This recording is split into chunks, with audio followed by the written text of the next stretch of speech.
Hello all my beautiful friends. তো আমি এখন যাচ্ছি হচ্ছে বাড়ি, কারণ আজকে আমার নাইট অফ, আজকে আমার ছুটি আছে, তো দ্যাটস ওয়াই। আর শীতের সকালটা খুব সুন্দর লাগে, তাই না? আচ্ছা, তোমরা আমাকে কমেন্টস করে জানাও তো তোমাদের কার কার শীতকাল ভালো লাগে। আর এখন দেখছি টিকিয়াপাড়া স্টেশনে কিছুটা সারানো হচ্ছে, আর আসছে হচ্ছে আমার ট্রেন। আমি যাব হচ্ছে আমার বাড়ি, আর আমি 9:17 বাজে এখন চলে এসেছি আমার বাগনানে, আমার স্টেশনে। আর তারপর মা কিছু বাজার দিয়েছিল, সেগুলো করে নিয়ে যাচ্ছি বাড়ি। আর বাড়িতে এসেই দেখছি যে জায়গাটা একদম ফাঁকা ফাঁকা লাগছে, সব গাছগুলো শুকিয়ে গেছে। আর এই যে এই মহারানী, উনি হচ্ছেন বসে আছেন।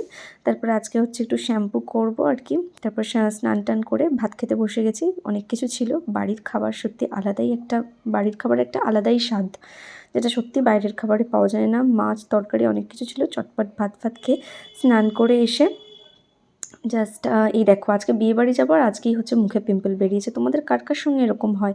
ঠিক বিয়ে বাড়ি বা কোনো অনুষ্ঠান বাড়ি থাকলেই এরকম পিম্পল বেরিয়ে যায়। যাই হোক, স্কিন কেয়ার করলাম, অ্যান্ড চলো